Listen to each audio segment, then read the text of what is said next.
Good morning class 12th student. बेटा last lecture में हमने संधारित्रों को श्रेणी क्रम में और समांतर क्रम में जोड़ने पर, है ना, उसकी जो कैपेसिटेंस की वैल्यू आ रही थी संधारित्र की, वो हमने देखी थी। ठीक है, अब आज हम देखेंगे बेटा कि आवेशित संधारित्र की स्थितिज ऊर्जा क्या होती है ना।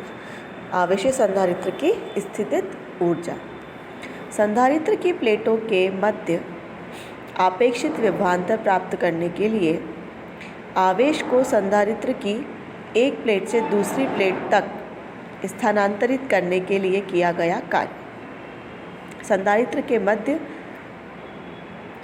संचित ऊर्जा के बराबर होता है ना। अगर हमने क्या किया, संधारित्र की एक प्लेट पर आवेश डाल दिए, ठीक है। अब उस एक प्लेट से संधारित्र की दूसरी प्लेट तक अगर हमें उन आवेशों को लेकर जाना है ना, तो वो किया गया कार्य, हम कुछ ना कुछ वहाँ पर काम करेंगे, है ना। आवेश को हम एक प्लेट से दूसरी प्लेट तक ले जाने के लिए क्या करेंगे, वहाँ पर कुछ ना कुछ कार्य हमें वहाँ पर करना पड़ेगा, ठीक है। अब वो कार्य जो उसके अंदर होगा वो कैसे संचित हो जाएगा, उसके अंदर वो कार्य उसमें ऊर्जा के रूप में संचित हो जाएगा, है ना। तो क्या हम क्या बोलेंगे कि जो हमने कार्य किया है वो किसके बराबर हो जाएगा बेटा, जो हमने कार्य किया है वो संचित ऊर्जा के बराबर वहाँ पर हो जाएगा। अब देखिए, माना संधारित्र प्लेटों के मध्य प्रारंभिक विभवांतर तथा प्रारंभिक आवेश शून्य है। हमने ये मान लिया है कि जब प्रारंभिक स्थिति की बात करते हैं तो प्रारंभिक स्थिति में प्लेटों के मध्य विभवांतर कुछ भी नहीं है, वहाँ पर शून्य है, और उसके बाद उनके ऊपर आवेश भी क्या मान लिया है हमने, शून्य मान लिया है। तो V किसके बराबर हो जाएगा बेटा, जब दोनों ही शून्य हैं तो V किसके बराबर हो जाएगा, विभवांतर बराबर हो जाएगा आवेश के, तो V बराबर हो जाएगा Q के, ठीक है। अब विभवांतर देने पर आवेश की मात्रा Q, है ना। अब हमने क्या किया, विभवांतर दिया। अब विभवांतर जब हमने उसके अंदर दिया तो आवेश की मात्रा क्या हो जाएगी, वहाँ पर Q हो जाएगी, ठीक है। इसे आवेश की संधारित्र की दूसरी प्लेट तक स्थानांतरित करने के लिए अब हमको क्या करना है, ये जो आवेश, ये जो विभवांतर हमने वहाँ पर दिया है उसको हमें क्या करना है, स्थानांतरित करना है संधारित्र की कौन सी प्लेट पर, दूसरी प्लेट पर। करने के लिए कुछ अतिरिक्त आवेश dq दिया जाता है। तो हमने क्या किया, उसको एक अतिरिक्त आवेश, कुछ अतिरिक्त आवेश और दे दिया, जिसको हमने मान लिया कि हमने उसको क्या माना है, dq आवेश हमने उसको दे दिया है, जिसके फलस्वरूप किया गया कार्य अथवा संधारित्र में संचित ऊर्जा, है ना। अब क्या हो गया, जो किया गया कार्य होगा वो किसके बराबर हो जाएगा, संधारित्र में संचित ऊर्जा के बराबर हो जाएगा, ठीक है।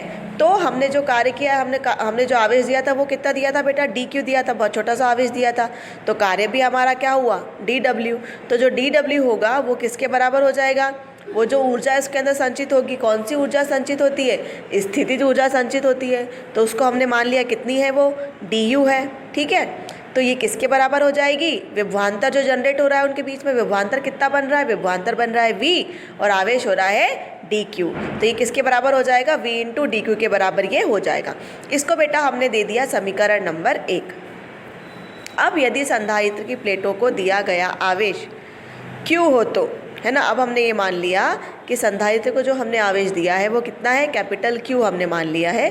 तो समीकरण 1 से, तो समीकरण 1 को हम क्या करेंगे, पहले तो आवेश कितना था, पहले आवेश था 0, उसके बाद जब हमने उसे आवेश दिया तो आवेश कितना हो गया, Q हो गया। तो अब हम क्या करेंगे उसके बीच में, अब हम समाकलन करेंगे कि हमने कहाँ से कहाँ तक कार्य किया है, ठीक है।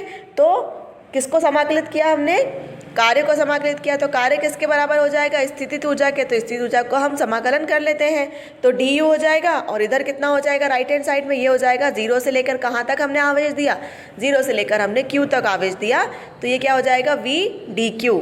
इसको हम दे देंगे समीकरण नंबर 2। अब बेटा हमें ये पता है कि du तो कितना हो जाएगा, समाकलन करने के बाद में u में परिवर्तित हो जाएगा।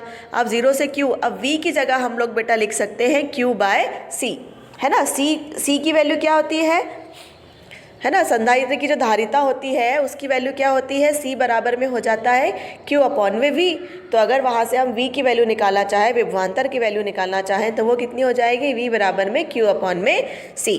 तो V की वैल्यू हमने वहाँ पर रख दी Q अपॉन में C और dQ। अब 1 अपॉन C तो क्या है बेटा, कांस्टेंट वैल्यू है। तो 1 अपॉन C को हमने क्या कर दिया, 1 अपॉन C को हमने समाकलन से बाहर लेकर के आ गए। ठीक है, तो अब समाकलन किसका होगा, Q का होगा। dQ में Q का होगा, किसके रिस्पेक्ट में होगा, Q के रिस्पेक्ट में होगा। तो 0 से लेकर हमने Q तक उसको समाकलन करना स्टार्ट कर दिया।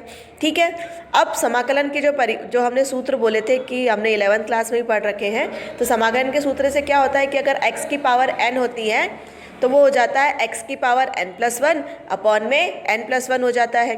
n क्या है यहाँ पर, n है 1। तो जब n+1 करेंगे तो 1+1 कितना हो जाएगा, 2। तो इसलिए q की पावर हो गई 2, उसके अपॉन में भी आ जाएगा 2 और 0 से लेकर q तक। अब क्या करेंगे, upper limit minus lower limit. ठीक है, इसलिए हमने बाहर क्या लिख दिया है, 1/2c। अब देखिए, अपर लिमिट तो है q, तो हम q रख सकते हैं, और लोअर लिमिट तो 0 है। तो 0 अपॉन में कुछ भी हो जाएगा तो वो क्या हो जाएगा, 0। तो उसे हमने क्या नहीं लिखा है, लिखा ही नहीं है। तो ठीक है, तो u किसके बराबर हो जाएगा बेटा, u बराबर हो जाएगा q² अपॉन में 2c के। इसको दे दिया हमने समीकरण नंबर 3, है ना। अब q को हम c के पदों में किस तरीके से लिख सकते हैं ये हम देखते हैं। अब हमको ये पता है, चूँकि q किसके बराबर होता है, c इंटू वी के। हमने जो v की वैल्यू रखी थी ना, क्या रखी थी, q अपॉन में c। अगर वहीं से हमें q की वैल्यू निकालनी होगी तो कैसे निकलेगी, q की वैल्यू निकल जाएगी c इंटू वी। तो ठीक है, हमने यहाँ पर q की वैल्यू क्या निकाल ली, c इंटू वी निकाल ली। अब इस q की जगह हम क्या पुट कर सकते हैं, c इंटू वी वहाँ पर पुट कर सकते हैं। तो ये कितना हो जाएगा, 1/2c_v²। ठीक है, अब c व v के पदों में भी हम उसको कर सकते हैं कि, तो ये हमारी टोटल जो एनर्जी निकल के आ जाएगी, जो पोटेंशियल एनर्जी निकल कर आएगी यहाँ पर, जो स्थितिज ऊर्जा निकल कर आएगी U, वो कितनी हो जाएगी बेटा, 12CV²।